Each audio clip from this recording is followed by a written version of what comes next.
We're going to turn now at 2 minutes past the top of the hour in our fourth hour of Morning Joe to the fragile humanitarian pause in the Israel-Hamas war, which will end today if it is not extended in the next few hours. President Biden spoke yesterday about the hostages released so far, including Abigail Edan, the first American hostage freed as part of this pause agreement. 2 days ago, one of our fellow Americans, a little girl named Abigail, who turned 4 years old, she spent her birthday, and at least 50 days before that, held hostage by Hamas. Today, she's free, and Jill and I, together with so many Americans, are praying for the fact that she is going to be all right. You know, she's free and she's in Israel now. More is needed, but this deal is delivering life-saving results. Critically needed aid is going in, and hostages are coming out. And this deal is structured so that it can be extended, to keep building on these results. That's my goal. That's our goal, to keep this pause going beyond tomorrow so that we can continue to see more hostages come out and surge more humanitarian relief into those who in need in Gaza. Wow. It was at the end of the 19th century that William Randolph Hearst came up with a line, "If it bleeds, it leads." And so we see the explosions, of course, and we need to see the explosions. We need to see the war. Yeah. We need to see the toll. At the same time, what we don't see on the front pages of newspapers, what we don't see all too often on TV, is the extraordinary work that's going on behind the scenes, the quiet diplomacy that President Biden is taking part in. You hear, oh, wait, there's a snag in the hostage negotiations.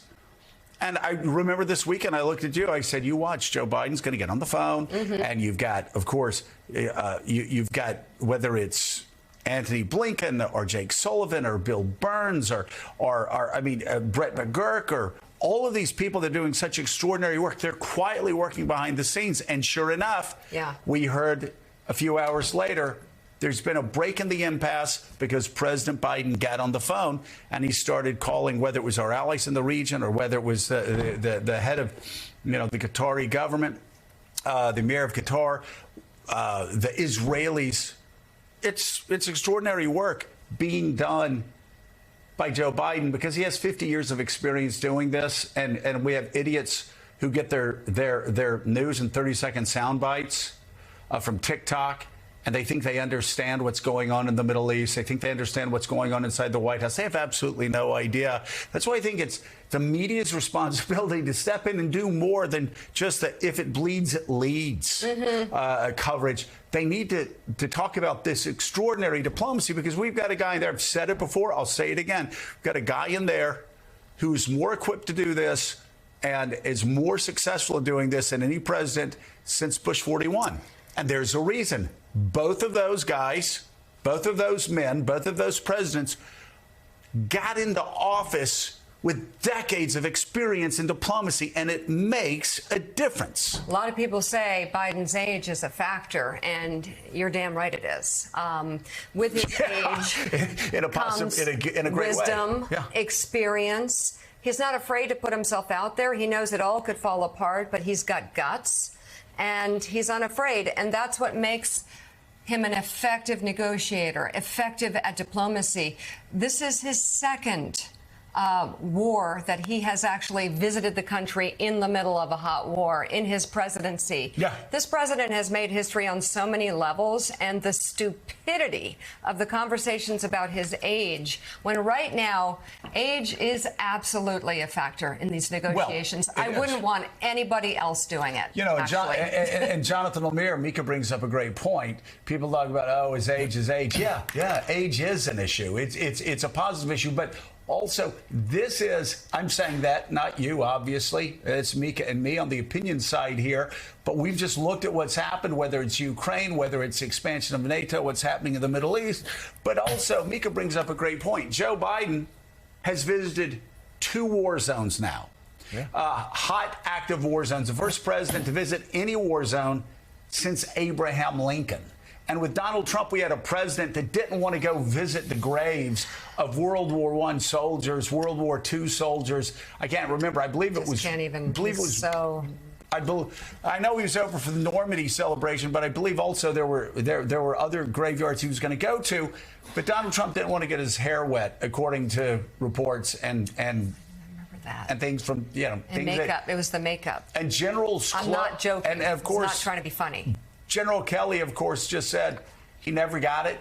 Yeah. He didn't want to. He called people that got killed in war losers, and the last thing he would do is go into a war zone. That's exactly what Joe Biden's done twice, a hot, active war zone.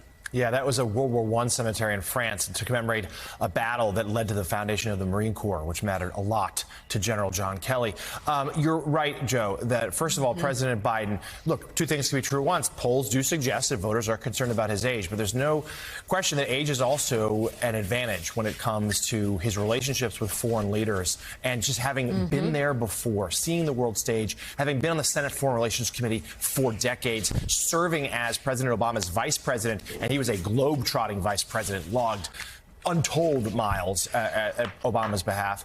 And now, as president of the United States, it's not just going to two war zones. That's extraordinarily impressive as so, but he has revitalized NATO. He has traveled to Asia. He has traveled to the Middle East. He has, received high marks even from some Republicans on foreign policy. And I think, the presidency of Joe Biden has many days ahead of it. But when his legacy is written, there's no doubt he will be considered an extraordinarily accomplished foreign policy president. And he's navigating this crisis now.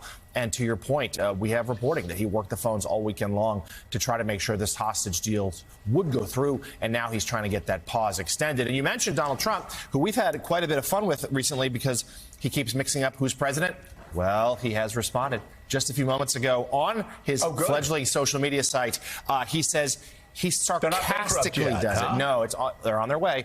He claims, Joe, that they were bankrupt. Yeah, another thing that Donald Trump touches, it goes bankrupt. But so they're not bankrupt. Okay, go ahead. I'm confused. Well, they may be bankrupt, but they still have at least enough money to keep the lights on for him to post here, in which he says that he does it sarcastically as an indication of the power of the forces that are actually running this company. And then he goes on for 300 odd words or so about the cognitive test that he aced, and no one's ever done that before, et cetera, et cetera. Were you being sarcastic when you told everybody to run to the Capitol? Was that just sarcasm? Yeah, exactly. He doesn't address that in this particular post.